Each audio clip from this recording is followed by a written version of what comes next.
Salut! Alors, je suis présentement dans notre studio extérieur et je veux vous introduire cette entrevue que j'ai fait dernièrement. Il y a 2 jours. Le temps va tellement vite, j'ai plein de choses à filmer. Alors, enfin, j'ai le temps de vous présenter cette entrevue que j'ai réalisée avec le père Léon Pascal Nko. Il est le supérieur provincial des missionnaires des Saints Apôtres et on a eu une super belle entrevue au sujet de la vocation et de la mission des missionnaires des Saints Apôtres. Alors j'espère que vous allez apprécier cette entrevue. Désolé pour le son, on a un micro cravate qui n'a pas fonctionné, alors on a le micro voilà là, sur la caméra. Alors, des fois, il y a des bruits, mais je pense qu'on l'entend bien. Alors, merci, puis n'hésitez pas à vous abonner à la chaîne et à laisser vos commentaires. Si vous avez des suggestions, je suis toujours ouvert. On est dans le cadre de la neuvaine à Marie-Reine des Cœurs. On est au sanctuaire Marie-Reine des Cœurs à Jersey. Bonne écoute. Père Léon Pascal, merci de m'accorder cette entrevue. Je suis très heureux d'avoir la chance de vous rencontrer. Pouvez-vous m'expliquer encore quelle est votre fonction au sein des missionnaires des Saints Apôtres? Donc, je suis Léon Pascal Nko, missionnaire des Saints Apôtres. Et je suis en mission, disons-le, je suis en mission ici au Canada, à Montréal, et dans la province du Canada des missionnaires des Saints Apôtres, comme animateur provincial. Ce qu'on appelle communément dans plusieurs congrégations le supérieur provincial, mais nous, notre jargon communautaire, c'est l'animateur provincial. Donc mon rôle est d'animer toute la province, c'est-à-dire que être garant, accompagner des confrères dans ce qu'ils vivent individuellement et communautairement dans notre mission. Ceux qui sont ici au Canada et ceux qui sont en Afrique, qui sont constitués en délégation. Parce qu'en réalité, c'est la Société des missionnaires Saints Apôtres, la Société des Saints Apôtres du Canada qui a fondé la délégation d'Afrique depuis 1966. Donc nous sommes le fruit du travail missionnaire des missionnaires des Saints Apôtres en Afrique. Ça, je trouve ça tellement intéressant de voir les fruits d'une mission à une époque où la foi était très forte ici au Québec. Et puis là, on s'en va en mission en Afrique et maintenant, on est très pauvre en foi.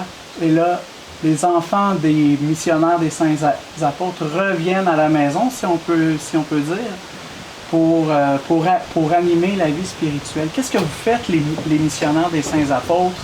C'est quoi le cœur de votre mission?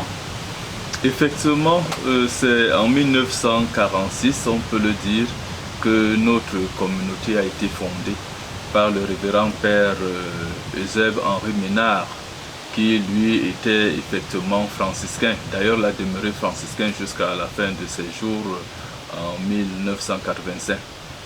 Donc, il avait réalisé en observant, parce que c'était un grand observateur, il a observé qu'il y avait beaucoup de personnes qui n'avaient pas eu la chance, le privilège, ou alors la chance, disons-le, de faire les cours classiques à l'époque, parce qu'il fallait avoir l'âge, un certain âge pour faire des cours classiques, et ainsi entrer au séminaire, au grand séminaire. Et l'argent aussi, ça et l'argent aussi, mais il s'est rendu compte que parmi les laïcs, il y en a qui, à un certain âge, pouvaient ressentir un certain appel. Il les a vus dans leur dynamisme, dans la générosité de leur apostolat dans les paroisses, et il en a vu qu'il y en avait qui désiraient effectivement devenir prêtres, mais à la force de l'âge, à cause de leur âge, ils ne pouvaient plus recommencer les cours classiques et faire le cursus que tout jeune devait faire. Voilà pourquoi il avait obtenu déjà de sa congrégation, de son ordre, les franciscains, de se mettre à l'écart pour essayer de mettre sur pied le collège qu'on appelait à l'époque là le collège apostolique. Le collège apostolique Pascal Bellon, pour aider toutes ces personnes qui, certains avaient même déjà commencé une expérience professionnelle, mais pour les aider à trouver un espace pour répondre à leur propre vocation, à l'appel que le Seigneur leur adressait. Donc à l'époque, on parlait alors des vocations des adultes. Les autres ont parlé des vocations tardives. Donc c'était ça le cœur. Donc notre charisme, au fond, c'est la promotion vocationnelle.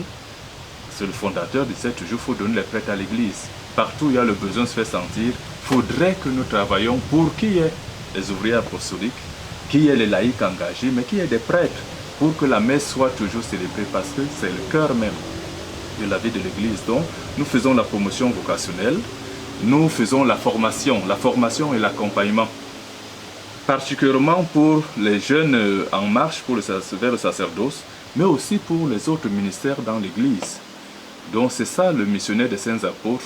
Partout où nous sommes, partout où nous œuvrons, nous avons cette présence, cette attention aux vocations. Mais aux vocations sacerdotales? Prioritairement vocation sacerdotale, mais puisque nous sommes des accompagnateurs, ou bien nous nous présentons pour que l'Esprit nous utilise pour accompagner, pour que chacun puisse trouver son identité chrétienne, sa manière personnelle d'être chrétien dans l'Église, alors on peut aussi accompagner pour d'autres vocations. Parce qu'un jeune peut nous venir disant qu'il entend l'appel au sacerdoce, mais en suivant un accompagnement, il peut avoir une lumière, une précision pour un autre appel.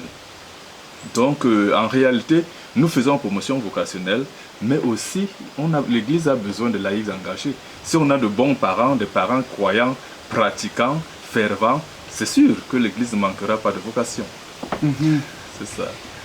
Puis, supposons là, que moi je suis un jeune homme, je me sens appelé, je trouve la vie en Église intéressante, mais par exemple que je serais quand même intéressé par les filles. Est-ce que je pourrais quand même commencer une certaine démarche avec vous pour vérifier un petit peu de quel côté ma balance personnelle pencherait? Effectivement, c'est ça notre raison d'être. Vous n'aurez pas de jugement défavorable sur ce genre de... Notre raison d'être, effectivement, c'est parce que dans le discernement, nous sommes conscients qu'il y a beaucoup d'esprits. Il y a les bons esprits et les mauvais esprits. Il y a le bien apparent et le bien réel. Donc, c'est pas parce que je ressens maintenant le désir de suivre le Christ, ça brûle en moi, le désir de suivre le Christ, que c'est forcément cela.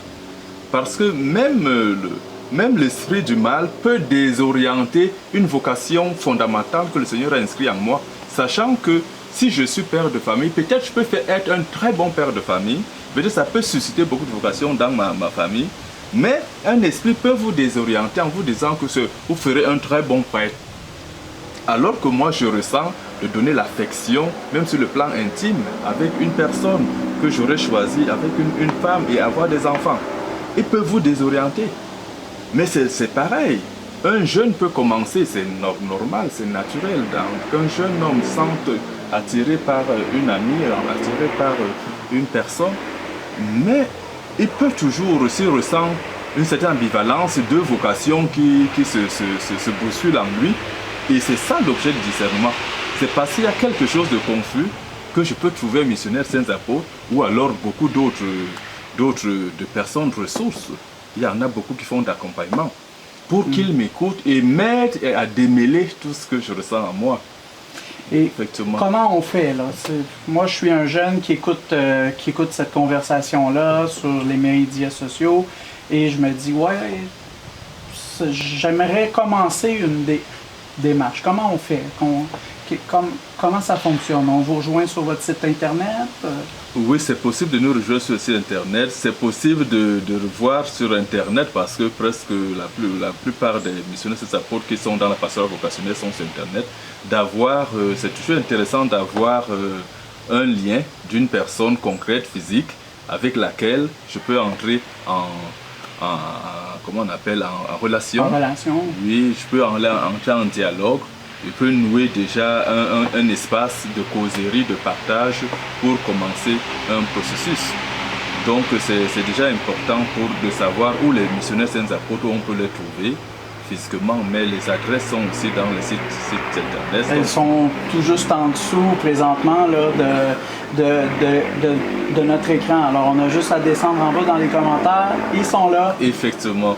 On va nous trouver, ça va être facile. Effectivement. Et vous allez trouver, quand vous y entrez, si vous tombez sur une adresse où cette personne elle n'est pas disponible pour vous accompagner, va vous adresser, va vous orienter vers une personne qui a la responsabilité, parce que dans la communauté, il y a une personne qui a la responsabilité de suivre de façon plus proche, plus près, tous ceux qui veulent réfléchir par rapport à leur vocation.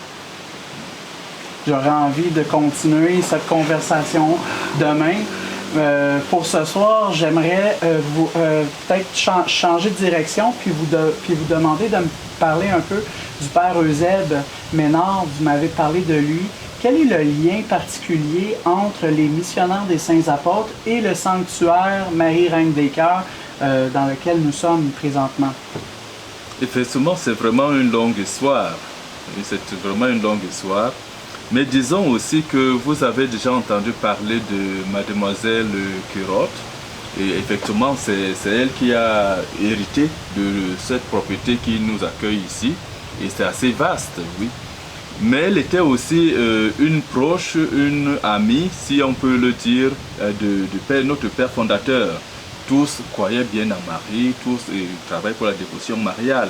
Et voyant que la dévotion, tout le cœur que notre fondateur donnait pour la pastorat vocationnelle, c'est elle qui lui avait offert, aux Saints Apôtres cet espace où elle avait eu des visions pour que cet espace soit un centre international pour la dévotion à Marie Reine des Cœurs.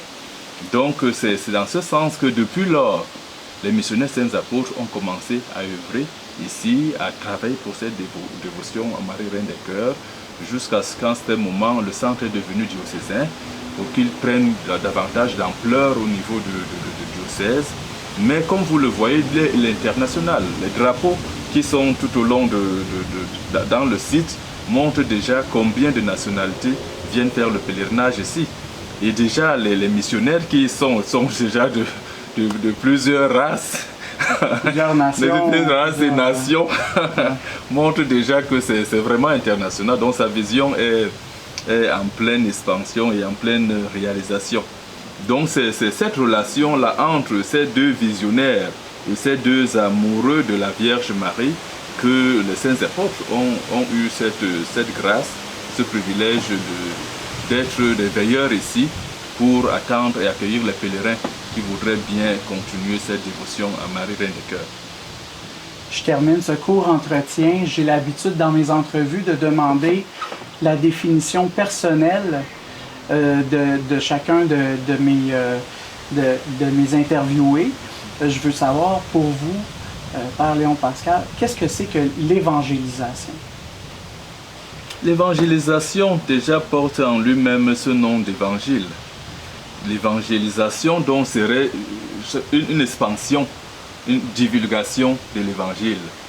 Et l'évangile, selon moi, ce n'est pas juste les écrits, ce n'est pas juste les discours, mais c'est une personne. C'est-à-dire que c'est le Christ.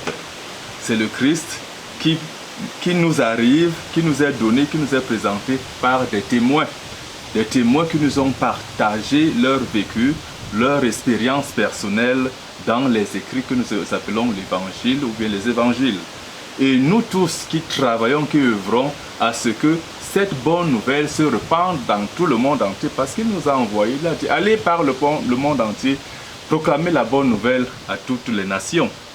Et tous ceux qui travaillent dans cette dynamique de partage de la bonne nouvelle, de l'expansion de la bonne nouvelle, et effectivement œuvrent dans l'évangélisation. Et ça fait que le travail que vous êtes en train de faire, vous êtes en pleine évangélisation. Parce que cet entretien, c'est aussi ça le but, pour que, effectivement, la parole de Dieu continue à se faire entendre. Parce que c'est Dieu seul qui touche les cœurs. Vous et moi, nous ne sommes pas capables de convertir. Oui, nous sommes des témoins. Ouais. Et nous partageons ce que nous avons vécu, ce que nous croyons. Ceux qui entendent, si ils disposent leur cœur, le Seigneur peut aussi leur donner la grâce, effectivement, de commencer un cheminement personnel. Parce que là, c'est vraiment une relation personnelle. C'est ça qu'on voudrait que l'évangélisation soit enracinée, l'évangile soit enraciné dans la vie, c'est-à-dire que incarné, c'est-à-dire que chacun fasse son expérience, une expérience personnelle, qui sera en même temps une expérience communautaire parce que l'évangile, la foi, est portée aussi par l'Église. On ne peut pas le faire en dehors de l'Église. Merci. Merci, Père Léon Pascal. Vous avez parlé de partage. Moi, j'ai été très heureux de partager la joie que nous avons en Jésus-Christ. Et puis, merci d'avoir pris le temps. Merci à vous Mathieu. Merci aussi à la Vierge qui nous a rassemblés parce que toute cette semaine, tous ces 9 jours se sont consacrés à elle et elle continue à nous montrer le chemin qui va vers le Seigneur et son Fils Jésus-Christ. Merci beaucoup. Amen.